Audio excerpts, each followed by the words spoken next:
In the latest developments of the Badlapur rape incident probe, an SIT has been formed to investigate the encounter of the 23-year-old accused. The accused, Akshay Shinde, was shot dead after he allegedly snatched a policeman's pistol and shot a police officer in a bid to escape police custody. The cross-firing incident occurred when the accused was being taken to Thane by the officers of Crime Branch in connection with the inquiry in a separate case filed by his second wife in 2022, alleging unnatural sexual assaults. In the struggle, the police, their API, who was shot at, also sustained serious injuries. Both Shinde and the officer were taken to a hospital where Shinde succumbed to his injuries. After receiving news of the incident, Shinde's parents reacted strongly, with his mother directly accusing the police and expressing doubts. मैं बस काम पे गया था, उसके बाद ही उन लोगों को क्या मालूम क्या चालू था क्या नहीं। वो बच्चे ने बोला मेरा रिपोर्ट भी निकाला, पूरा शरीर का रिपोर्ट भी निकाला। रिपोर्ट निकाला रहेगा तो तुम उधर दाखिल करना मांगते है ना, कोर्ट में दाखिल करना मांगता है ना, दिखाना मांगता है ना। हाँ बाबा, बच्चे ने किया है क्या नहीं करके तुम लोग डायरेक्ट गोली डाल के उसको मार दिया और ऊपर से बोलेगा कि उसने फायरिंग किया करके। वो बच्चा फटाकड़ी चलाने को नहीं आता, गाड़ी नहीं चलाने को आता, इतना बड़ा बंदूक लेगा।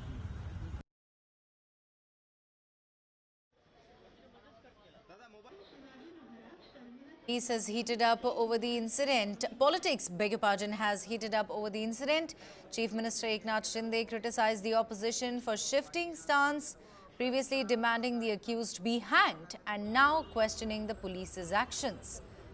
Deputy Chief Minister Devendra Fadnavis urged the incident should not be politicized, while leader of opposition in the Maharashtra Assembly has called for judicial inquiry into the incident. Sharad Pawar, the senior NCP leader, also criticized the government's handling of the incident and said that justice should have been delivered within the framework of law. इसकी पूर्व पत्नी ने sexual assault की एक complaint की थी। उसके लिए एक वारंट लेकर उसको उसकी तफ्तीश के लिए लेकर जा रहे थे। उस समय उसने पुलिस की बंदूक छीनकर पुलिस के ऊपर गोली चलाई, हवा में गोली चलाई और अपने संरक्षण के लिए पुलिस ने उसके ऊपर गोली चलाई। उसको हॉस्पिटल में ले जाया गया और अभी ऑफिशियली डॉक्टर डिक्लेयर करेंगे, लेकिन जो प्राथमिक जानकारी आ रही है शायद मृत्यु हुई है। देखिए, अपोजिशन हर तरीके से हर चीज पर सवाल उठाता है और यही अपोजिशन है जो बार बार बोलता था फांसी दे दीजिए। अब वही अपोजिशन जब पुलिस के ऊपर गोली चलाई जाती है तो पुलिस अपना रक्षण करेगी या नहीं करेगी। तो मुझे लगता है कि इसके ऊपर इस प्रकार से विवाद करना बहुत गलत बात है। अक्षय शिंदे ये जो बदलापुर में आरोपी था, वो आज जिसको तफ्तीश के लिए जो उसके ऊपर उसकी पहली पत्नी जो थी उसने गुनाह रजिस्टर किया था लैंगिक अत्याचार का, और इसकी वजह से उसको तपास के लिए ला रहे थे और उस दरमियान उसने एपीआई नीलेश मोरे इसके ऊपर फायरिंग की।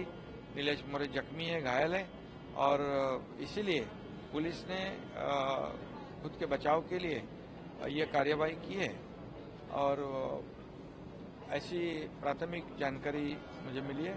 बाकी तो पुलिस जांच के बाद बाकी सब पता चलेगी। कि बदलापुर की घटना जब से घटी है तब से राजनीति और राजनीतिक दबाव इसमें हमने पाया है।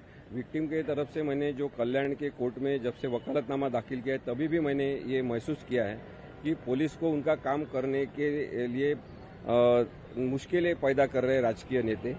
और जिस शिक्षण संस्था में ये वारदात हुई थी, वो छोटे बच्चे पे अत्याचार हुए हैं, वहाँ पे वो शिक्षण संस्था भारतीय जनता पक्ष के लोगों से भरी है और इसलिए उनको बचाने का तरीका ढूंढा जा रहा था।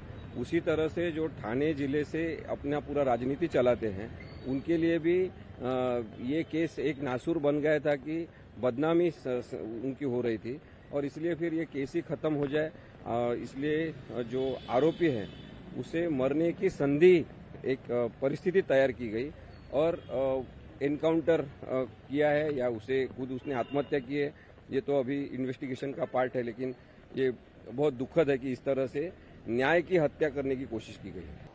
बदलापुर की घटना में जो पीड़ित बच्चियों के ऊपर जो अत्याचार हुआ था, उस आधार पर जनता ने उठाव किया और उसमें जो आरोपी पकड़ा गया था उसने जो खुदकुशी की या इस तरह की बातें सामने आ रही है, तो हमारी मांग है कि जो संचालक मंडल जो स्कूल का आरएसएस और बीजेपी का था, उनको बचाने के लिए इस तरह की घटना को किया गया है क्या, ये शंका सबके मन में है। और हमारी मांग ऐसी है कि कोई भी आरोपी ना छूटे और दोबारा ये घटना ऐसी घटना ना हो, पर सरकार ये सब घटनाओं को और उस आरोपी को, बाकी आरोपी को क्यों बचा रही है, और इसलिए उच्च न्यायालय के माध्यम से ये चौकसी हो, ये मांग कांग्रेस पार्टी करती है।